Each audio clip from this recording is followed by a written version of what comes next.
दोस्तों नमस्कार, कैसे हैं आप सभी। उम्मीद है सब लोग अच्छे होंगे। आप सभी का एमडी अवधि लोकगीत में स्वागत है। आज बहुत सुंदर एक देवी गीत लेके आई हूँ, आप सबको जरूर पसंद आएगी। पसंद अगर आ गई थोड़ी भी तो लाइक सब्सक्राइब शेयर कर देना।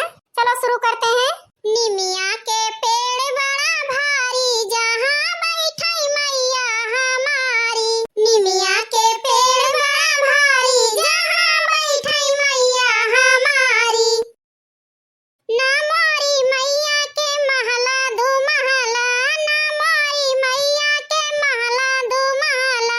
मंदिर बनवावे दुनिया सारी, जहाँ बैठी मैया हमारी।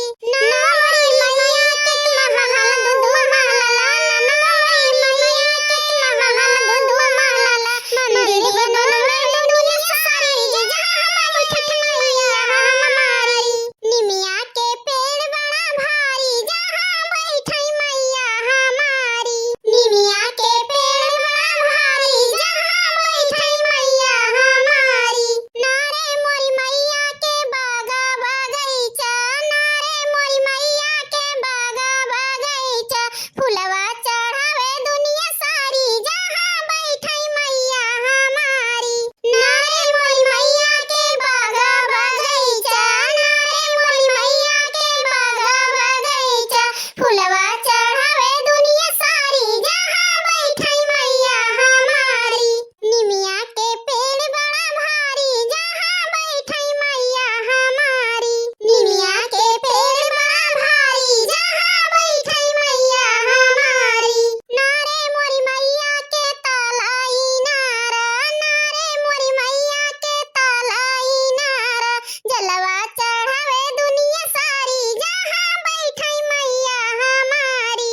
नारे मोरी मैया के तालाई नारा, नारे मोरी मैया के तालाई नारा।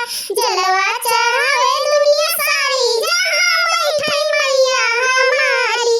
निमिया के पेड़ बड़ा भारी, जहाँ बैठी मैया हमारी।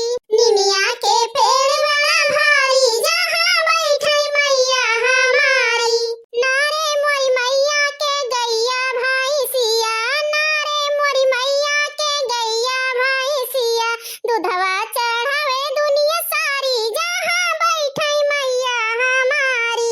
नारे मोरी मैया के गैया भैंसिया, नारे मोरी मैया के गैया भैंसिया। दूधवा चढ़ावे दुनिया सारी, जहाँ बैठी मैया हमारी।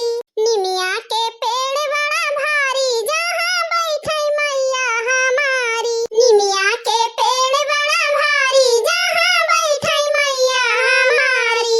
नारे मोरी मैया के खियती औबारी, नारे मोरी मैया के खियती औबारी।